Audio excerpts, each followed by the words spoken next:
Pain heals. Chicks dig scars. Glory lasts forever. Can we have a little fun? Can we talk about Natalie Esquire for a minute?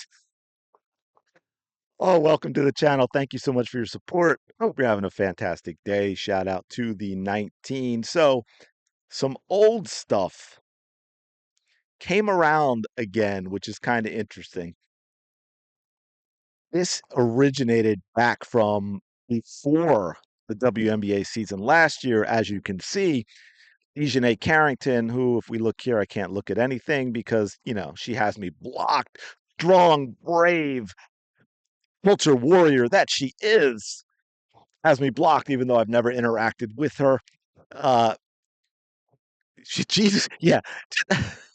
I'm sorry, I just noticed that. I'm sorry that caught me really off guard when I saw she has Jesus first as the first thing in her little blurb over here on the right. But anyway, nobody says Caitlin isn't really good. By the way, we saying the 1v1 and team defense on her was really bad. So they're completely bashing college basketball and saying all of Caitlin's accomplishments at Iowa were because of really bad defense. By the way, well, we already know, I won't go through the kind of year she had in the WNBA, the 62 records or whatever, the leading the league in assists and all that. I have a video that breaks down her 1v1 play in the W. So Stephen A just really completely trapped all over the WNBA as well because they didn't do any better, except they actually tried to play defense, right? She was picked up full court. She was picked up by opponents between their own free throws. She was blitzed more than any player in the league ever.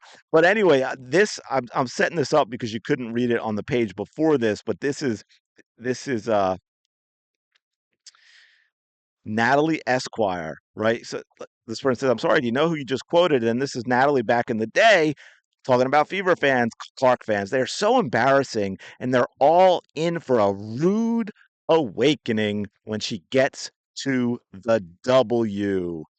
And so, of course, it is a year ago, and this was brought up again. And we've got this. Someone says, "Well, isn't this embarrassing?" Right? They brought it up now. So and Natalie, in her infinite wisdom, because she's just so intelligent, it boggles the mind. I'd like to know how she's a former lawyer because that means she went to college and law school. Still writes for NBC Sports. Please explain. So she said they're in for a rude awakening when Caitlin gets to the W a year ago. And instead of saying, hey, you know what? I was wrong. Caitlin proved she was who she was in college, came in, ripped apart the W, was fourth in MVP voting, first team all WNBA. We know all the records that she set, but no. Natalie Esquire, maybe the original. Well, that's probably Cheryl Swoops, one of the original Haitlins. We've got to put Natalie in there, Elle Duncan, um, Andrea Carter, Cheryl Swoops. There's a list. What do I have to be embarrassed by? See, this is the problem. These people are never embarrassed by anything. We need to bring embarrassment back. I'm pretty sure I watched her be guarded more effectively in the W, which was Nay's original point. You don't ever shut down great players. That's a neat twist, but you do make it harder on them. And that def occurred in the playoffs. So why exactly are you? Oh, Natalie, bless your little not so bright heart. I really do appreciate it. You give me endless entertainment. So always shout out Natalie Esquire. She is wonderful. As this person says, when you originally tweeted this, I highly doubted you anticipated her being one of the 5 to 7 best players in the league. Number 4 in MVP voting, all first team WNBA, and averaging almost 2010 on the way to a historic rookie season. I'd even say an historic season, period. I think you're moving the goalpost a tad bit, which they always do. What's embarrassing is having a huge platform working for ESPN. They corrected it below. She's NBC Sports, but acting like every weird fan is so invested in players, defending them like they're your own kids, right? And that's it. And that's a big problem right there. Natalie Esquire is not a WNBA or women's basketball news person. She's a stan of the old guard of the league, and she has her favorite players, and that is what it's about for her. That is all it's about for her. She is not the media. The media is cooked, folks, just in case you were wondering. But anyway, defending them like they're your own kids, and WNBA, ESPN, that is true, even though Nat's not there. It is ESPN can be included. And WNBA media constantly looking like a joke when some of us wanted to grow and stop being laughed at. And there you have it. And that's why people say, oh, you hate the league, you hate it. No, I want it to stop the nonsense so it can grow. You know, I said the other day to someone in conversation, I wish Caitlin Clark had gone and had chosen soccer over basketball. I think that really would have worked out for her.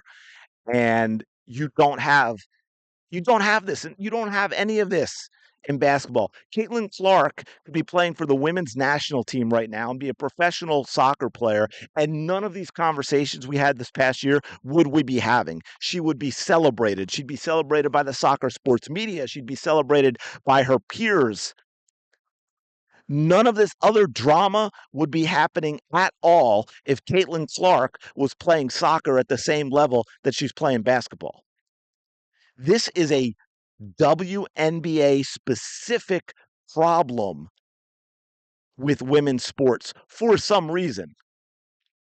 If anyone has the answer to what that reason is, please let me know in the comments below. Now, as they went on here, you can see they corrected it, working for NBC Sports, a former lawyer. Again, don't get that at all, but still acting like every weird adult who needs certain players to succeed or lose and pushing weird narratives. It's embarrassing for the sport to see our media like this. Let it go in 2025.